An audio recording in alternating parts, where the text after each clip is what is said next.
Halo teman-teman, sekarang kita bahas mengenai teks amnesti lagi nih, lagi-lagi pengampunan pajak ya.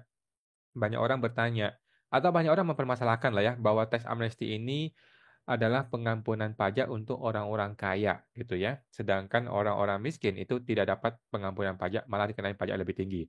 Gua tidak sependapat dengan argumen tersebut teman-teman ya. Gua lebih berpendapat bahwa teks amnesti itu bukan hanya untuk orang kaya, tetapi untuk semua orang teman-teman ya. Untuk orang kaya iya, orang yang tidak kaya juga iya. Mari gua kasih beberapa contoh teman-teman ya. Ini adalah contoh penerapannya, di mana TA itu juga bermanfaat dan berlaku buat orang-orang yang tidak kaya ya. Yang pertama, contohnya, ada orang nih, orang biasa-biasa aja, orang kampung ya, dia nggak ngerti pajak, dia nggak pernah lapor pajak ya. Ternyata dia punya warisan dari kakeknya, dari neneknya, dari mbahnya, dari buyutnya, dari bapaknya atau mamanya.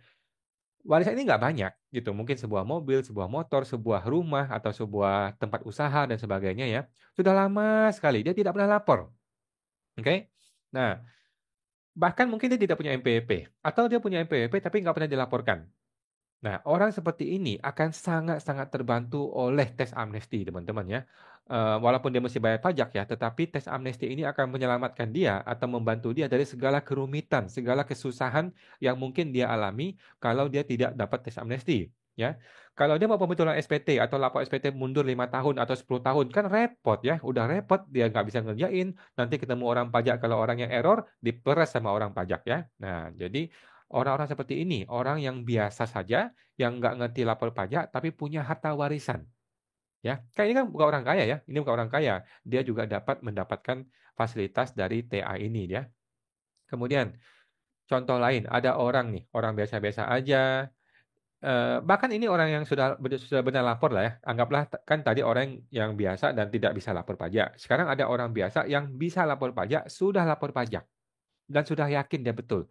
Apakah dia perlu ikut TA? Jawaban gua perlu. Kenapa dia perlu? Karena dengan dia ikut TA, maka dia akan diampuni oleh semua potensi-potensi masalah yang dia bahkan nggak tahu. Kadang-kadang kan ketika lu diperiksa pajak, banyak muncul surprise, banyak muncul keanehan-keanehan, sesuatu yang bikin lu kaget, di mana lu tidak menyangka bahwa itu kesalahan dan bakal ditemukan oleh orang pajak. Nah, hal-hal seperti ini dapat dihindari ketika lu ikut TA. Gitu teman-teman ya. Kemudian ada contoh lain deh. Contoh lain, ada orang biasa nih ya, dia beli rumah anggaplah satu tingkat, oke? Kemudian direnovasi. Tahun depannya direnovasi jadi 2 tingkat. Tahun depannya direnovasi menjadi 3 tingkat, gitu kan? Dia nggak paham pajak, sehingga dia tidak pernah melaporkan perubahan nilai, perubahan value dari rumah tersebut.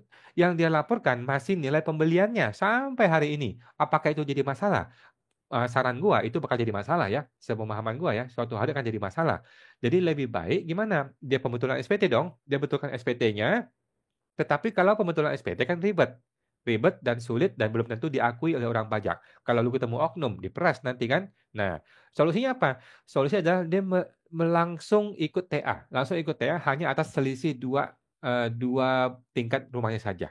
Gitu ya. Apakah itu mesti bayar pajak? Jawabannya iya. Tetapi masih lebih enak, lebih gampang daripada ikut pembetulan SPT yang mana dia berharap tidak bayar pajak. Belum tentu diterima oleh orang pajak. Gitu ya.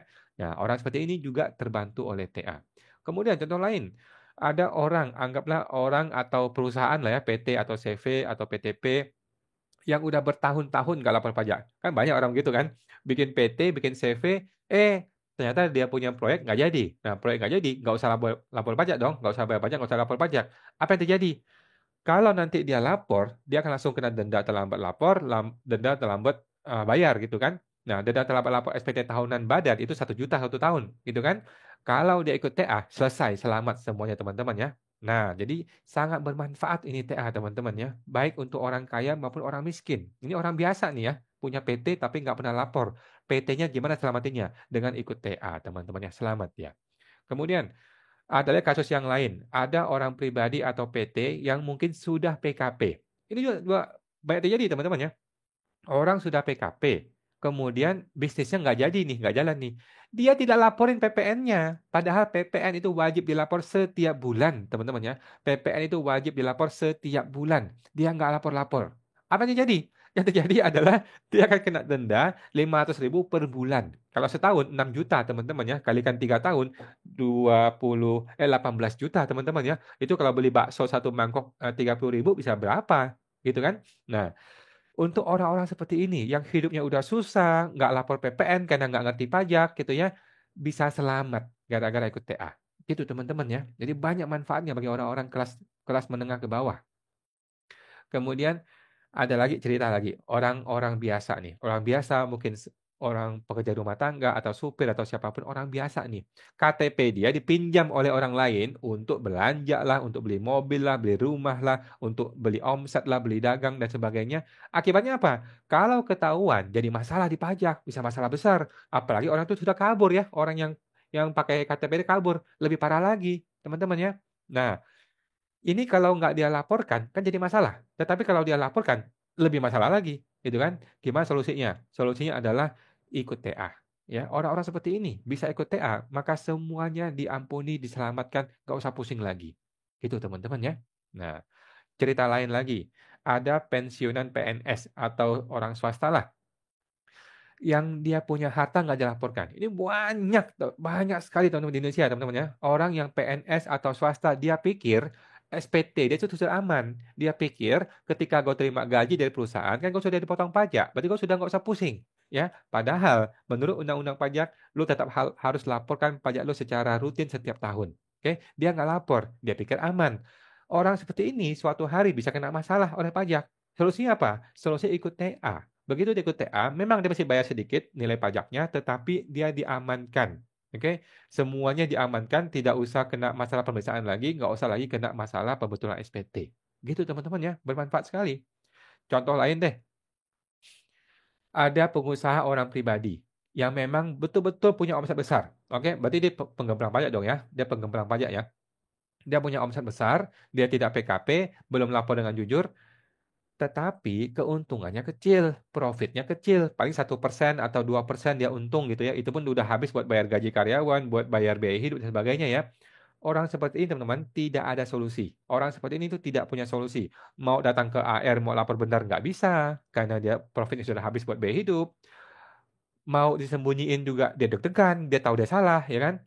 Kalau dia lawan orang pajak nanti bakal diperas dan kemudian kalah juga di pengadilan ya. Akibatnya apa? Akibatnya dia serba salah. Dia hidup dalam ketakutan. Solusinya apa? Solusinya adalah ikut TA, teman-teman. Begitu dia ikut TA, semua PPN dan PPh diampuni. Oke? Tetapi tentu saja setelah ikut TA, lo mesti jadi orang benar, gitu kan? Nah, jadi teman-teman, banyak manfaat dari TA ini untuk orang kelas menengah dan ke bawah. Tidak hanya untuk orang kaya, teman-teman ya. Nah, contohnya lagi, orang-orang sedang kena SP2DK. Itu kan hidup dalam ketakutan, deg-degan gitu. Gimana cerita SP2DK ini ya, soal cinta ini ya. Nah, ribet ngurusinnya, pusing kepala, kemudian AR nggak mau ngerti-ngerti ya.